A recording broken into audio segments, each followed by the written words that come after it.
Flying boats have always been known for their great size. Up until World War II, they were seen as the only way to produce large aircraft.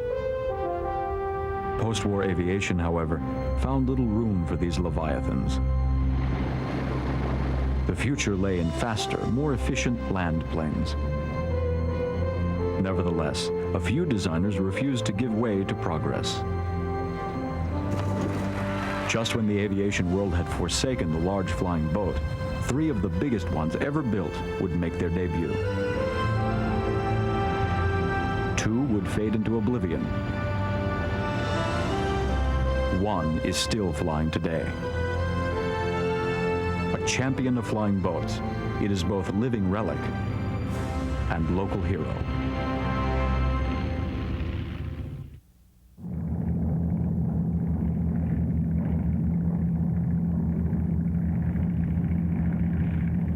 When man first sought to cross oceans by air rather than water, the logic of aircraft designers was simple enough. Build ships that can fly. With 75% of the world's surface as a ready-made runway, the giant flying boat was not only logical, but practical. And it would dominate aviation for the next 5 decades of powered flight.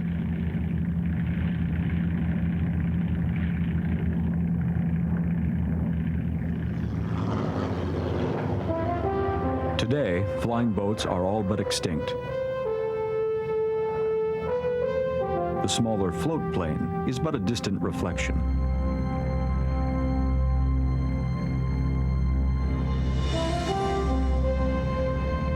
This is Vancouver Island, British Columbia, off Canada's Pacific coast.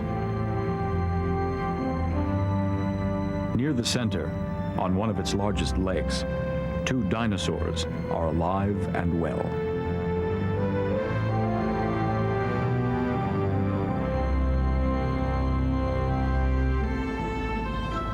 These are the largest operational flying boats in existence.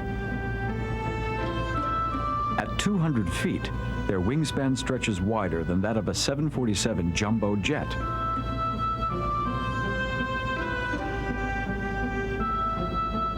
Built over 50 years ago for the United States Navy, the Martin Mars was originally conceived as a long-range patrol bomber.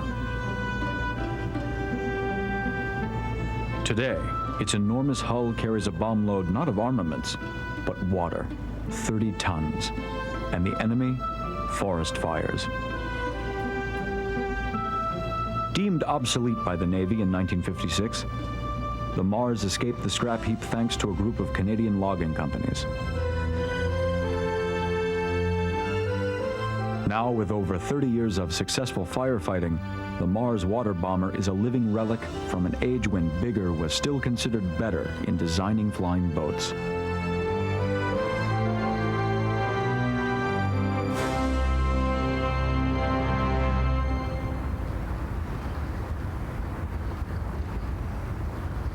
The first JRM Mars made its debut in July of 1945. At its christening, the theme was size. The Martin Company had planned quite a show for the U.S. Navy and national press. Master of Ceremonies Glenn L. Martin proudly prepared to launch the Navy's largest flying boat ever, soon to be one of its most successful. The ceremony seemed more befitting the christening of an ocean liner or battleship. But after all, the Mars was a ship with wings. And Martin saw it as the next step toward giant flying boat transports of the future.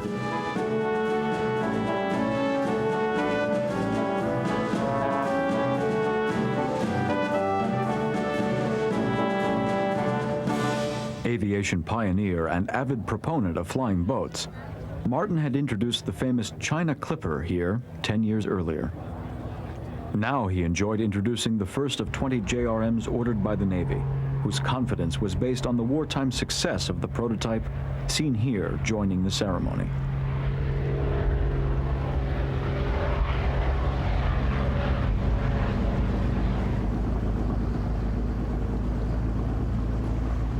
The prototype Mars XPB-2M had been ordered by the Navy as early as 1938. It took 3 years to complete before it was finally launched at Middle River, Maryland. Once delivered to the Navy, it would be the largest patrol bomber in World War II with the greatest range, over 4,900 miles.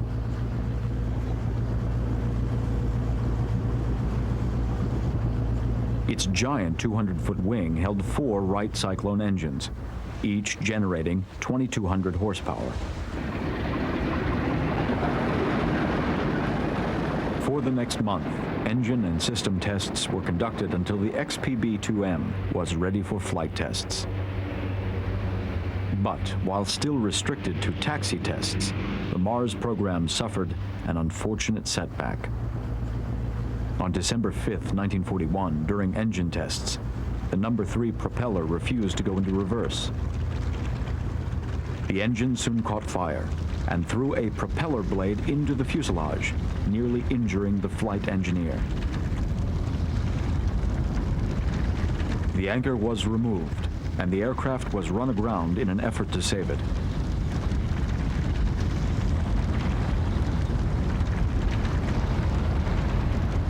Before the fire could be extinguished, the No. 3 engine burned completely out of its mounts and fell to the ground. The fire was eventually put out, but the wing and engine nacelle suffered considerable damage, and the errant propeller had left a huge gash in the fuselage. But the crew had not lost the aircraft. Walking the wing from tip to tip, the engineers worked to unbeach the Leviathan from the river shore. In less than 30 days, repairs would be completed, and the Mars would be back for final testing.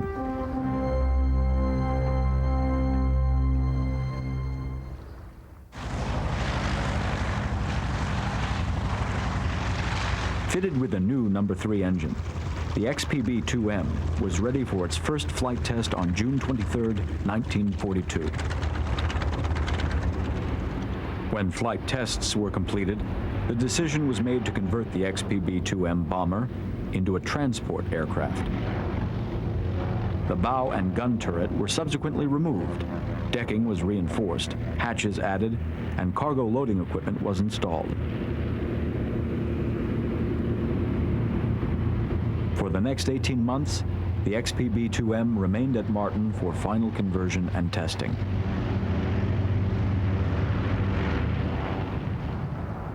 The Navy finally received its giant transport at Patuxent River, Maryland, on November 27, 1943. On temporary assignment there with the Naval Air Transport Service, the Old Lady, as she was affectionately dubbed, would make a record-breaking flight between Pax River and Natal, Brazil, a distance of 4,375 miles with a payload of 13,000 pounds. Just the start of many record-breaking flights for the Mars aircraft. By January of 1944, priority cargo was needed more than ever to supply the Allied island hopping campaign in the Pacific. As the Japanese were placed on the defensive, the Old Lady was used extensively between Alameda, California and Hawaii, the longest overwater air route in the world. From there, other naval air transport aircraft continued the journey flying supplies into forward areas for the great push against Japan. Because of its huge weight-carrying capability, the Old Lady became an indispensable addition to the war in the Pacific. During the bloody fight for Iwo Jima, she carried tons of precious plasma across the Pacific. Before retirement in March 1945, she would carry over 3 million pounds of personnel and supplies, completing 78 round trips between San Francisco Bay and Honolulu. So satisfied was the Navy that 20 improved versions were ordered in January 1945. Glenn L. Martin himself could not have been more pleased.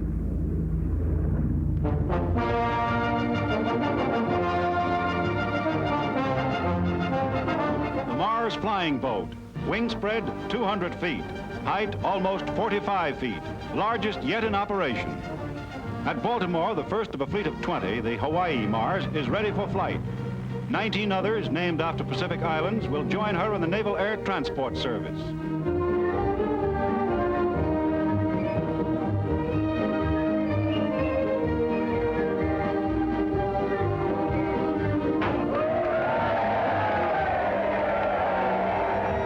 Down to the water for a takeoff. The Mars is more than 120 feet long and weighs 72.5 tons.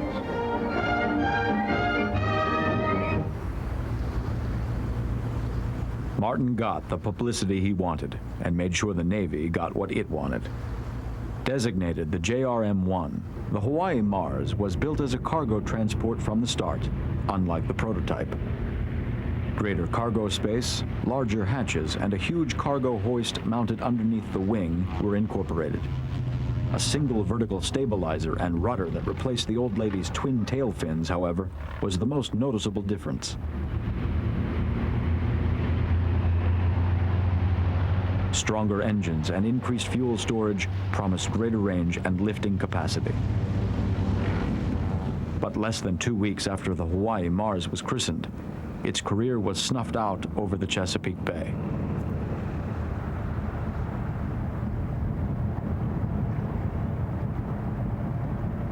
The giant aircraft was lost on August 5, 1945, during an attempted landing. When the sunken wreck was recovered, the cause was evident. The leading edge of the vertical stabilizer had failed.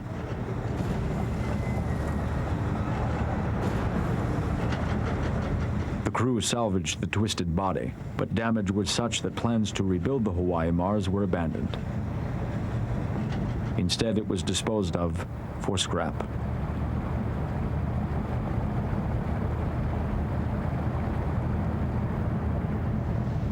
Undaunted, Martin continued production. World War II ended the following month, and post-war cutbacks scaled the original order of 20 JRMs down to 5.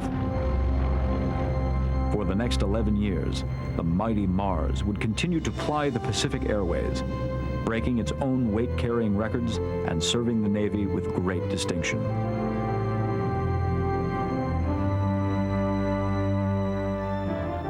Glenn L. Martin had found a happy customer in the U.S. Navy, but he had no intention of stopping there.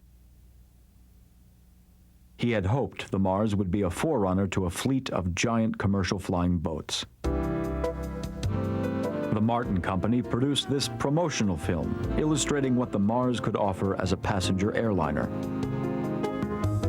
Hearkening to the glory days of the Pan Am Clippers, each sketch featured images of plush accommodations. Sitting areas, a saloon, washrooms, and a lounge. For Martin, the age of the commercial flying boat was just beginning.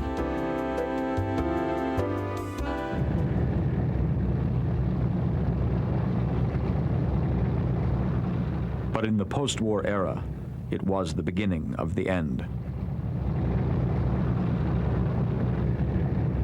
Airline companies were now turning to large 4-engine land planes. Even Pan American Airways, champion of the Clipper flying boats, had given up on water-based aircraft. The future lay in fixed airstrips and large airports. Huge airfields that were built during the war now made traveling more convenient, and cities without suitable water facilities could now be linked to overseas air travel.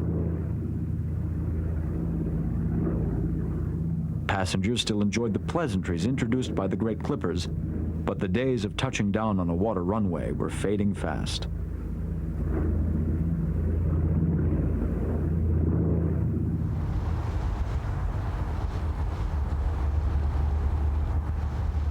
Meanwhile, across the Atlantic, a British aircraft company apparently had refused to step to the march of progress. The Saunders-Roe Company, in 1946, acted upon an order to build the largest commercial flying boat ever intended for airline use, the SR-45 Princess. The British Air Ministry had suggested that the British Overseas Airways Corporation, or BOAC, would want the 10-engine monster for its transatlantic routes. The nationalized company BOAC, however, did not share the government's enthusiasm. Nevertheless, Saunders-Roe started on 3 prototypes at their plant in Cowes, Isle of Wight, despite BOAC's lack of commitment to the Air Ministry. The next 6 years of development, construction, and testing would be plagued by delays, miscalculation, and, in no small measure, wishful thinking.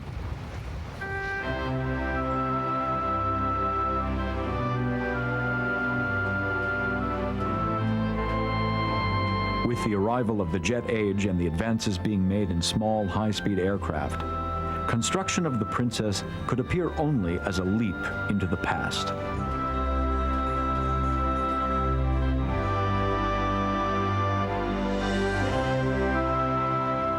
Despite appearances, however, the Princess would incorporate some advanced concepts. Its 2-deck hull, called the double bubble section, would include hull pressurization and air conditioning systems, in which Saunders-Roe broke a great deal of new ground.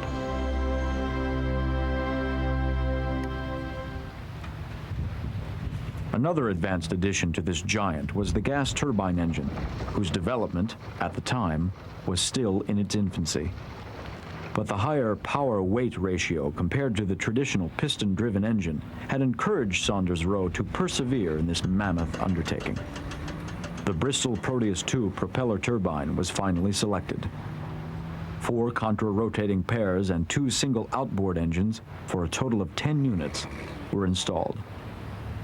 Unfortunately, this underdeveloped engine would become the major source of delay and problems in final testing.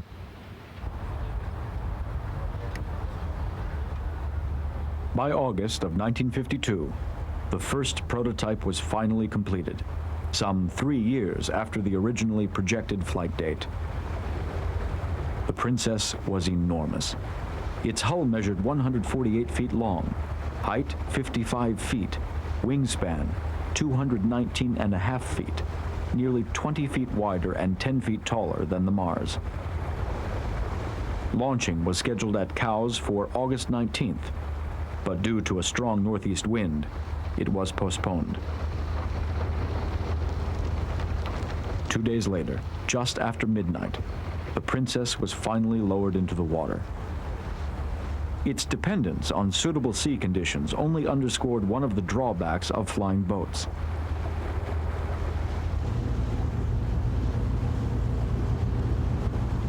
On August 22nd, the Princess was ready to take to the air. The flight crew of 11 boarded the plane and conducted taxiing tests before making their takeoff. Despite the numerous delays, the Princess was considered a technical success. At the time, it was the heaviest all-metal passenger transport ever built, as well as the largest aircraft powered by gas turbines. The greatest technical breakthrough lay in the power control system. Muscle power had been considered unrealistic, and therefore the rudder, elevators, and ailerons were power-assisted with hydraulic boosts. The captain reported excellent air and water handling characteristics, but the Bristol Proteus II engines were grossly underpowered. Advertised at 3,500 horsepower, they actually delivered only 2,500. The Proteus III, to be installed in the definitive model, had not been ready in 1952. Final installation would have promised further delay, but the Princess and the flying boat in general were already operating on borrowed time.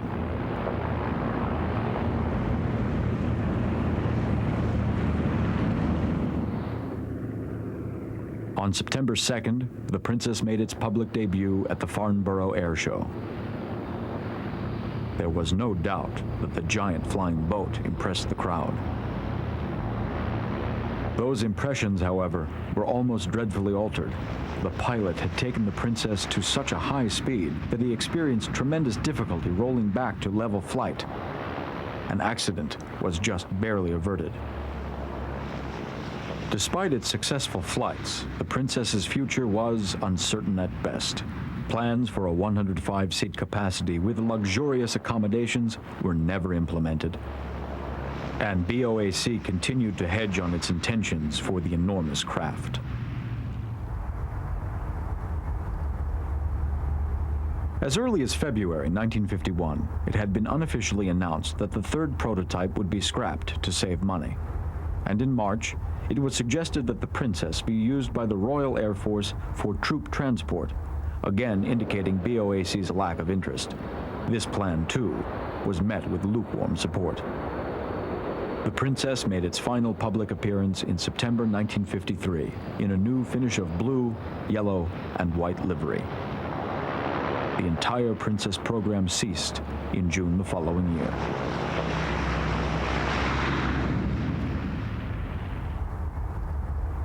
With no orders for the giant flying boat, the Air Ministry decided to cocoon all three Princess models. Coats of preservative polyvinyl plastic were applied to prevent deterioration. As a flying boat, the Princess had performed extremely well, both aero and hydrodynamically. But as a viable alternative to its more efficient and speedy land-based contemporaries, it was doomed from the start. The Princess would never lead a new generation of flying boats, but instead suffer the indignity of mummification.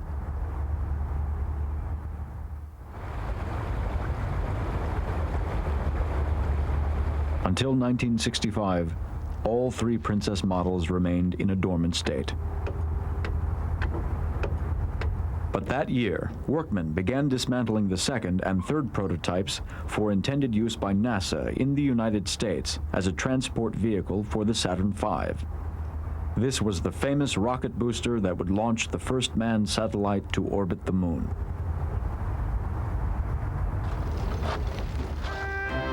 Typical of the Princess's experience, however, this order came to nothing.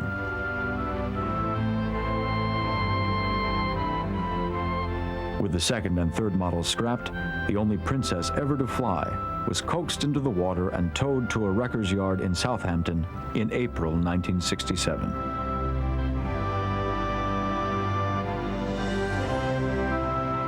This was the last flying boat ever built for airline use, a victim of its time. As she was begrudgingly nudged to her thankless end, the procession represented a symbolic requiem for the flying boat.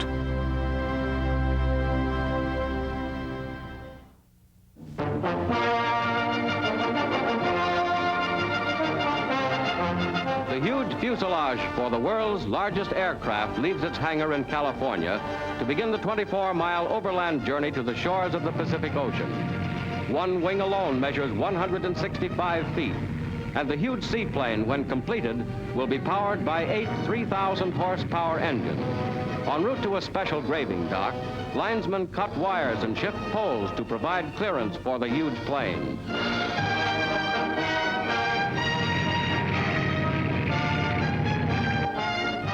The mammoth hull will rest in this graving dock while the plane is assembled. As yet unnamed, the craft was designed as a cargo carrier, but it could be easily adapted to transport 700 passengers. This, the latest and largest transport plane, opens new horizons in man's conquest of the skies.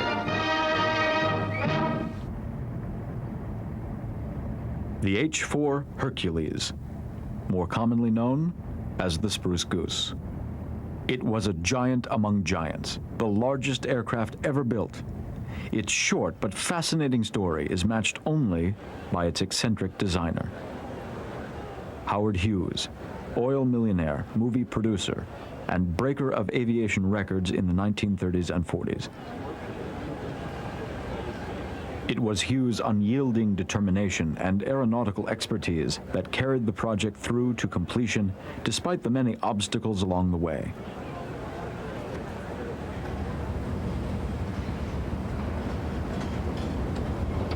Originally, 3 of these Leviathans were ordered by the U.S. government in 1942 as an answer to the German U-boat threat against Allied shipping during World War II. As conceived, these flying boats would airlift enormous quantities of men and supplies across the Atlantic Ocean non-stop, thus avoiding any contact with submarines. In addition, the entire aircraft was to be built with materials considered non-essential to the war effort. The hull, wings, and tail assembly, everything but the engines, engine mounts, and hardware, were constructed of laminated wood, mostly birch, not spruce.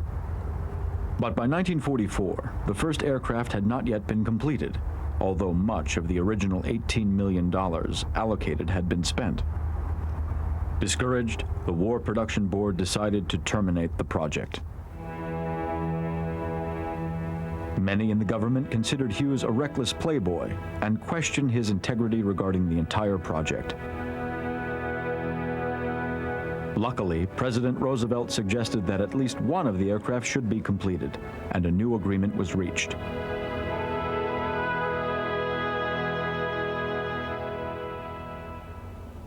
Hughes forged ahead, though he was close to a nervous breakdown.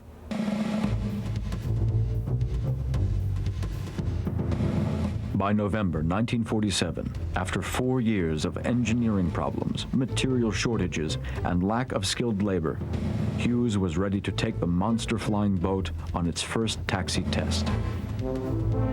Hughes' critics had been relentless. In July, Senate subcommittee hearings had been held to determine if he had improperly influenced government officials in gaining more contracts. Hughes vehemently defended the project before members of Congress, rebuking those that claimed he had built an airplane that could never fly. On November 2nd, after inviting the national press and members of the Senate Investigative Committee, Hughes took the controls of the H-4 and began the scheduled demonstration of its water handling capabilities. It was an impressive sight.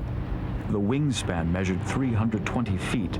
That's longer than a football field and twice the distance that the Wright brothers had flown their first airplane. The tail was nearly 10 stories high. The crowd was surely impressed, but in moments, the unexpected was at hand. As the H-4 reached 90 miles per hour, it lifted into the air. We are airborne, ladies and gentlemen. Truly up in the air. And I don't know whether, Howard, did you expect that? Certainly, I like to make surprises. You were surprised? You know how I said I thought I'd make a surprise. Surprised they were. The plane could fly. But this would be its only flight, just 1 mile. Hughes felt vindicated nonetheless. Whether or not he had planned the flight is still a mystery, as is why the aircraft was never flown again. The Hughes flying boat rests in dry dock to this day, and still remains as much a curiosity as its enigmatic creator.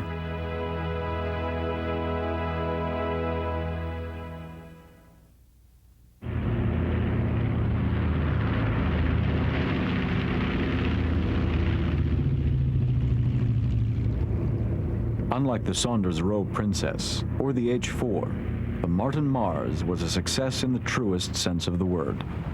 In its 15 years with the U.S. Navy, including the old lady's wartime service, the Mars logged more than 87,000 accident-free flight hours, flying over 200,000 passengers, a total of almost 12 million miles. From troop transport to cargo supply, and even as air ambulance. One of its most unusual rescue missions was Operation Hayride. The Marshal Mars was called in to drop several tons of hay and several containers of worms to replenish the food stores of a ship transporting 6 elephants and a large variety of tropical birds. Thanks to the Marshall Mars' huge storage capacity, the hungry animals arrived safely to their destination. Unfortunately, the Marshall Mars would be lost to fire during flight tests in 1950. But the remaining 4 giants, the Philippine, Marianas, Caroline, and a second Hawaii Mars, kept the Navy proud until 1956, when they were decommissioned. Apparently, the Navy had no more use for them. But someone else would.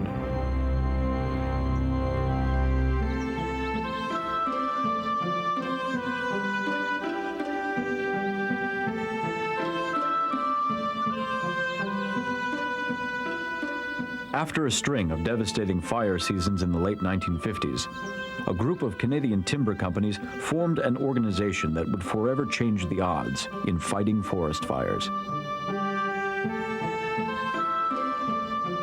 Forest Industries Flying Tankers.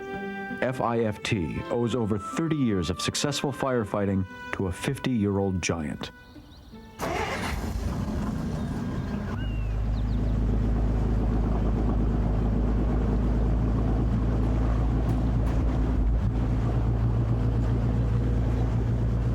On Sproat Lake in Vancouver Island, British Columbia, the last 2 remaining Mars aircraft are still operating as the most effective water bombers ever used.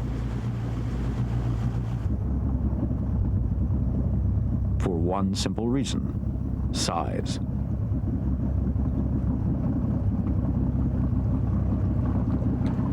After FIFT purchased the remaining 4 Mars in 1959, each was modified to hold a 6,000-gallon plywood water tank with release doors in either the bottom or sides of the hull.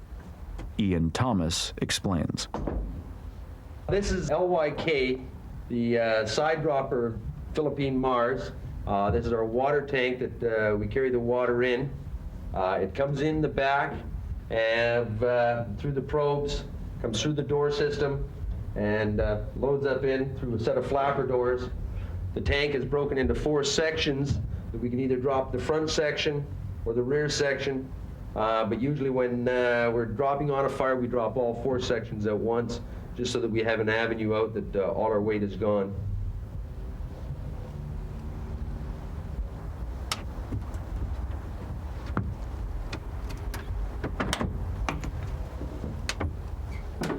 In their second life as water bombers, the Mars have once again led a career of outstanding performance. Up to 40 fires have been snuffed out each year. Within 10 minutes, the Mars can be in the air and make a 6,000-gallon drop every 15 minutes. That's 30 tons of water per drop. The fire missions, however, are often few and far between. Some would say the greatest challenge to operating these old workhorses is the maintenance.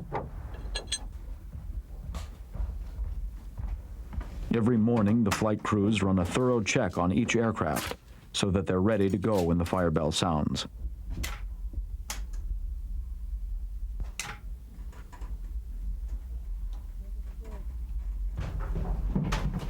No new parts are being built for a 50-year-old aircraft.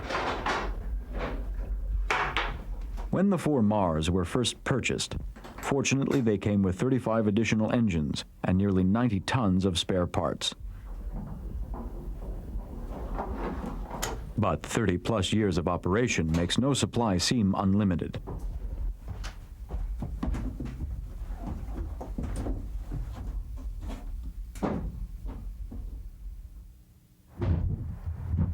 After 2 of the 4 Mars were lost in the early 60s, the Caroline in a hurricane and the Marianas during a fire mission, the remaining 2 became even more precious.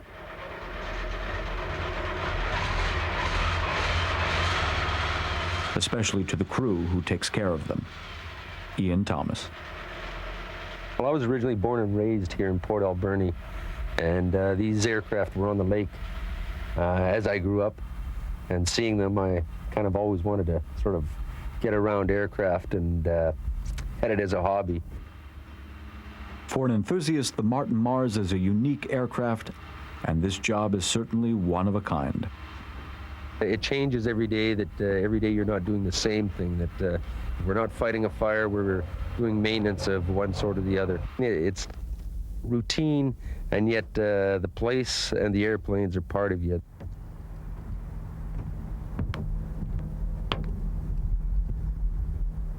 It's a great crew. Everybody gets along. Everybody looks after one another. We care about one another. You're not just a number in a mill or in a factory. That everybody's got a personality and everybody knows everybody, and it's nice. Much of that close camaraderie comes from highly efficient teamwork. As flight engineer, Ian Thomas knows that a successful and safe mission depends on his flawless interaction with the pilot. Pilot has the eyes. I am sitting 30 feet back. I can't really see what's going on. I rely on him, but then he relies on me to maintain the aircraft and operate the engines when he needs the power to get out of a jam or to function in his movement of the aircraft. He relies on me to maintain and achieve that power settings that he's desiring.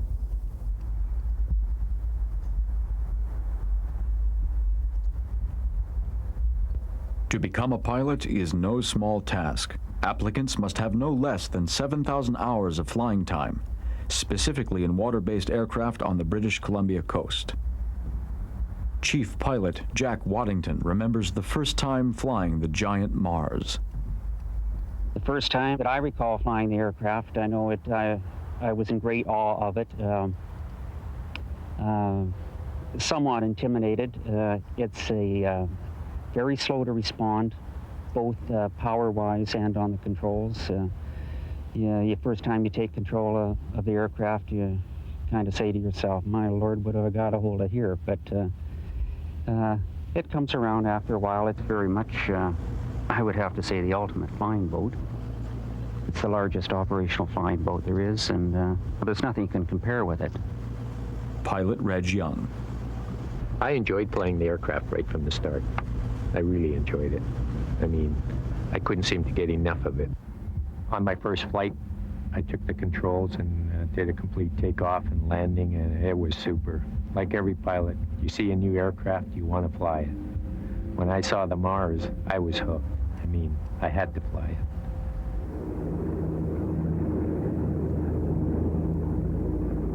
Well, I think there's two things that really make this aircraft ideally suited to water bombing. Number one being a flying boat. We have water everywhere here. We're never any more than 10 minutes away from water, whether it be fresh water or salt water, it doesn't matter. The other thing that makes this aircraft ideally suited is it's a simple aircraft. What we refer to in the aviation community as the KISS principle, keep it simple, stupid. It applies to a lot of different things, but I think with aircraft firefighting and water bombing, that you definitely do want a simple aircraft, not an aircraft that's overly complicated. The more complicated they are, the more things there are to go wrong with it.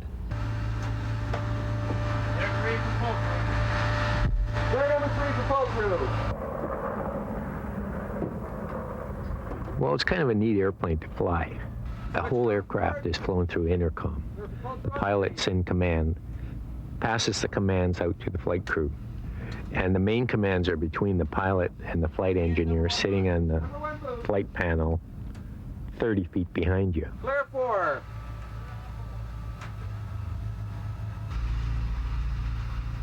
The pilot applies the power for takeoff, and as soon as you get directional control with a little bit of speed, pass the power back to the flight engineer and he adjusts the power for you. From then on, you call commands for whatever power settings you want, whether you're in a climb or a cruise attitude.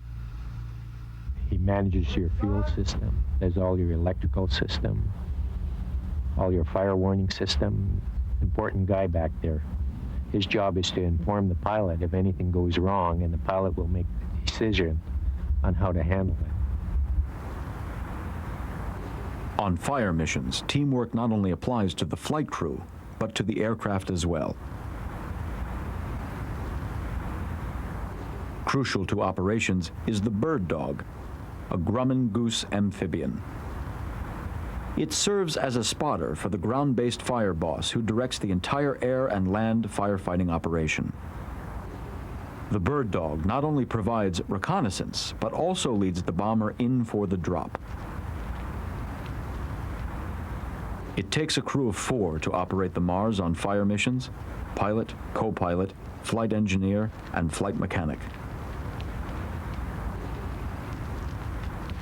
This is going to be a practice drop. The apparent air of relaxation belies the surge of adrenaline triggered by a true fire call. Well, here on the base, when the bell goes off, when you have a fire call, you're usually sitting back, kind of relaxed, not really thinking of having to go to a fire. It's like any city fire hall, the crew's sitting around waiting for the call out. But when the call out goes, it gets the old adrenaline flowing, you jump up and you're gone. You're down the boat and onto that aircraft, and the sooner you get to the fire, the better job you're going to do.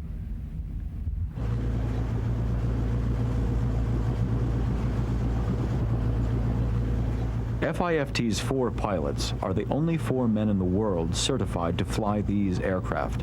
They've been called the world's most exclusive club of airline pilots. But to Jack Waddington, flying the Mars is just another job. Well, it's all very second nature to us now. It's, I consider it, I've been trained to do the job, and it's just like anyone that's been trained to do a job. You're trained to do it, and it becomes second nature to you after a while. It's just like getting in a car and driving it.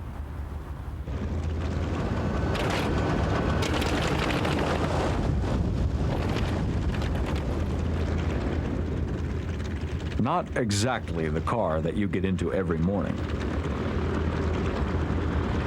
But as the pilots would argue, after extensive training and operational flying, getting in the Mars does become second nature. This is important because the forest fire is an extremely unpredictable enemy. The Mars was not designed to maneuver through rugged terrain at treetop levels while attacking a deceptive enemy. This became horribly evident in 1961 when the pilot of the Marianas Mars attacked a fire uphill. Upon a steep turn away from the mountain, the port wing clipped the trees, and the aircraft cartwheeled into the mountainside, killing the entire crew.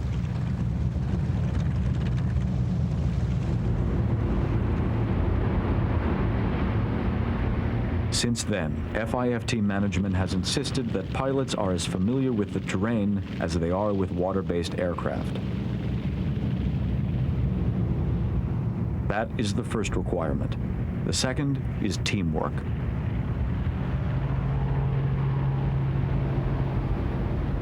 Once the flight crew takes the Mars into the air, procedure is everything.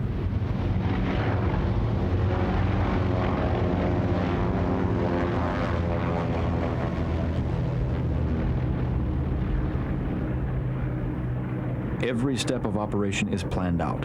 There are no last-minute changes or actions based on whim. Too much is at risk for the aircraft and especially for the crew. 30-odd years of perfecting that procedure has saved millions of dollars worth of timber. But in penetrating the remote areas of the island, following procedure demands a great degree of skill. Well, the forest industry has changed. Now all the lowlands are logged off. The logging has moved into the mountainous country. So naturally the fires are in that area created by operations. And we're going more into the mountainous terrain, valleys, block canyons, and it calls for a lot more skill and types of flying to get in there to get at the target, which is the fire. This is an old fire site that got out of control before the Mars was finally called in. Well, the old technique was they used to wait till the fire got completely out of control. They tried to fight it with small helicopters. Then they would call us in there, and I mean, the thing was burning everywhere. Open flame, 20, 30 feet in the air. We'd come in there, and in an hour, it was out. Now, when we get some type of fire in any of the logging operations, they call us out, we're in there and we put it out. I mean, our whole drop pattern, 2 to 3 acres, covers the fire. and we have it out in an hour. So the idea is initial attack, get on the fire as soon as possible and get it out.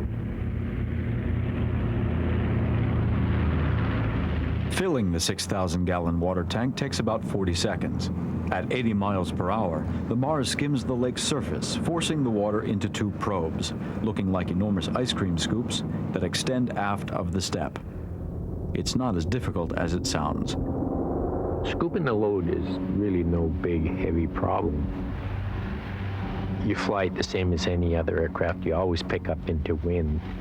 But once you get the aircraft airborne, then you're just a heavy, slow-flying aircraft that's slow to maneuver. You need lots of room to get your speed up, to climb out.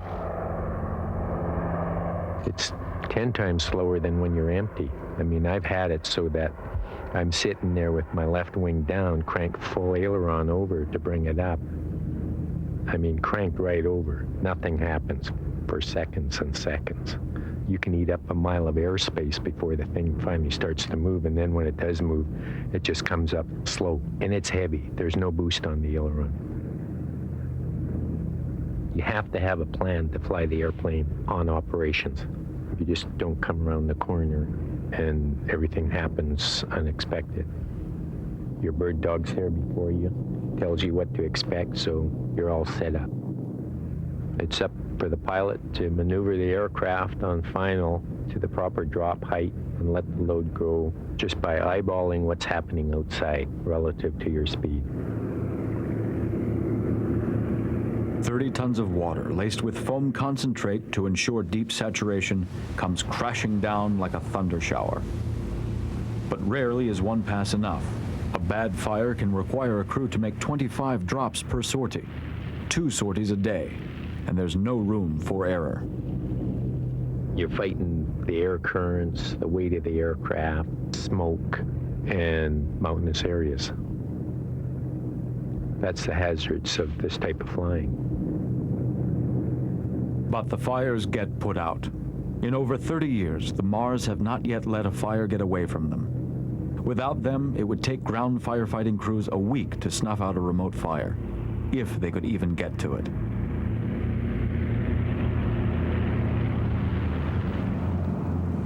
There are hazards, yes, but compensation could be found in the beautiful surroundings this group calls its workplace. An appeal that seaplanes have always had over land planes.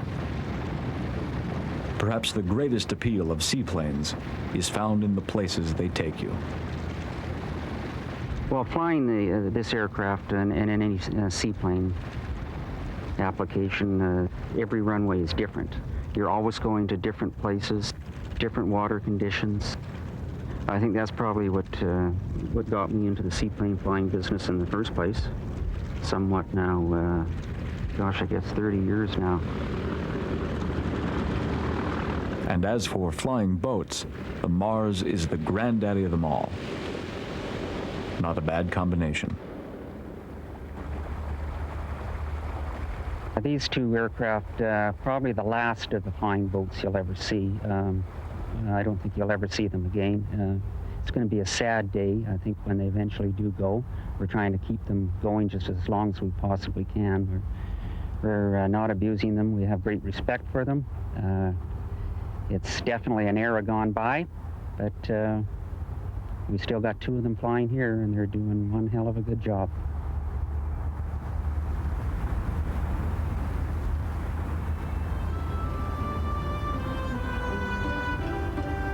Perhaps only Glenn L. Martin could have imagined 50 years ago that his flying boat would still be flying today. Maybe not as a firefighter, but flying boats were always known to be versatile.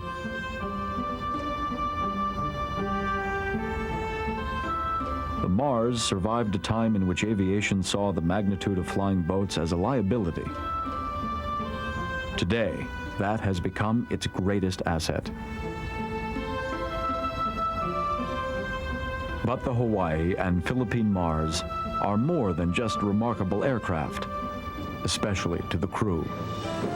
They're just a part of you, that it becomes your sort of baby, that you look after it and you maintain it and keep it in flying condition. it hurts to see somebody else break it. These planes are works of art that are a dying breed.